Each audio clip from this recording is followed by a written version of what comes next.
Hey guys, very good morning. So this is Ashish here. तो guys, आज हम बात करेंगे अवध के नवाबों के बारे में। अवध के नवाब कौन थे और कितने नवाबों ने अवध पर शासन किया। अवध का वर्तमान में क्षेत्र या विस्तार कहाँ पर है। तो चलिए इस बारे में बात करते हैं।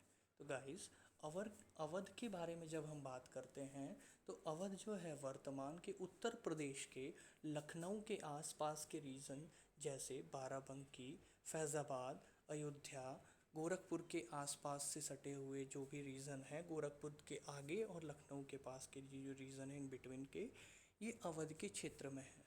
ठीक है। वर्तमान में एक यूनिवर्सिटी भी है, विश्वविद्यालय है, जिसे राम मनोहर लोहिया अवध यूनिवर्सिटी के नाम से भी जाना जाता है। यह उसी क्षेत्र के जो ऐतिहासिक परिदृश्य का है उसी पर आधारित यह एक यूनिवर्सिटी है। ठीक है। तो वर्तमान में जो परीक्षाओं में प्रश्न पूछे जाते हैं अवध के राजाओं नवाबों के बारे में, वो जनरली इनके क्रम को लेकर के प्रश्न पूछे जाते हैं। ठीक है। तो हम जानने की कोशिश करेंगे कि अवध के नवाब कितने हुए हैं जिन्होंने अवध पर शासन किया है और इनका क्रम क्या है। ठीक है, चलिए देखते हैं। तो अवध की जो स्थापना की है वो शहादत खान जी ने की है, जिन्हें बुरहान उल मुल्क के भी नाम से जाना जाता था। ठीक है, बुरहान उल मुल्क के नाम से इनको जाना जाता था।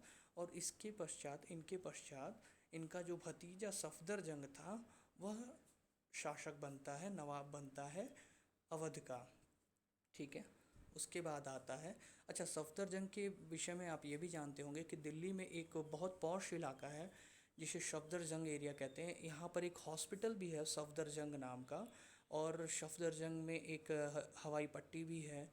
तो ये बहुत ही पॉश इलाका, बहुत इंपॉर्टेंट इलाका है जो कि दिल्ली में, वर्तमान के दिल्ली में स्थित है। ठीक है। अच्छा, इसके बाद आते हैं शुजा उद दौला के बारे में बात करते हैं। तो शुजा उद दौला के बारे में ये जानते हैं हम कि शुजा उद दौला इसलिए महत्वपूर्ण हो जाते हैं क्योंकि इनके समय में ही पानीपत का तीसरा युद्ध हुआ था। ठीक है, पानीपत का तीसरा युद्ध हुआ था जिसमें इन्होंने, शुजा उद दौला ने अहमद शाह अब्दाली का समर्थन किया था। और उस दौरान मराठाओं के समर्थन न करके इन्होंने अहमद शाह अब्दाली का समर्थन किया था।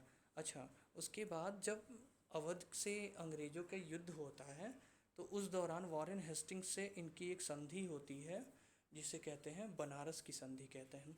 तो शुजा उद दौला के ही शासनकाल में बनारस की संधि होती है, जो वाराणसी है वर्तमान में, जहाँ गंगा नदी जो बहती है, गंगा नदी के जो पूर्वी तट पर स्थित है। ठीक है। अच्छा, अब आता है आशफ उद दौला। आशफ उद दौला जो हैं ये शुजा उद दौला के पश्चात शासक बनते हैं, नवाब बनते हैं। इन्हीं के समय में वॉरेन हेस्टिंग्स ने जो है फैज़ाबाद की संधि की थी इनसे। बंगाल जो ये अवध के नवाब आशफ उद दौला ने फैज़ाबाद की संधि वॉरेन हेस्टिंग्स के शासन में किया था। वॉरेन हेस्टिंग्स अंग्रेज़ों का जो सैनिक कमांडर था, उसके साथ इन्होंने संधि की थी। अच्छा, एक और बहुत महत्वपूर्ण तथ्य है जिसे ये जानते हैं कि लखनऊ का जो इमाम बाड़ा है, छोटा इमाम बाड़ा, बड़ा इमाम बाड़ा, जिसके विषय में कहा जाता है कि दीवालों के भी कान होते हैं, यह जो फ्रेज़ आया ये इमाम बाड़ा को ही लेकर के आया था, क्योंकि वहाँ पर ऐसी तकनीक से बनाई गई थी इमाम बाड़ा को कि उसमें वॉइस का जो ट्रांसफॉर्मेशन है वो बहुत दूर तक होता था बिना किसी मीडियम के। ठीक है, इसीलिए कहा जाता था दीवालों के भी कान होते हैं। एक और मायने में इमाम बाड़ा बहुत महत्वपूर्ण हो जाता है क्योंकि इसमें खंभे नहीं हैं, पिलर्स नहीं थे, उसके बावजूद भी ये इतना लंबा बनाया गया है, उसके बीच में खंभे नहीं हैं। इसका जनरली यूज़ जो होता है मुहर्रम के त्यौहार के दौरान यूज़ होता है। इसके बाद जो शासक आते हैं वज़ीर अली आते हैं, फिर आते हैं शहादत अली, फिर उसके बाद आते हैं गयाशुद्दीन हैदर, फिर आते हैं नसीरुद्दीन हैदर, उसके बाद अली शाह, अमजद अली शाह, फिर वाजिद अली शाह। देखिए, हमको क्रम को 2-3 बार अगर रिपीट कर लेना रोज़ 2-3 बार 2-4 दिन तक, तो हमें याद हो जाएगा।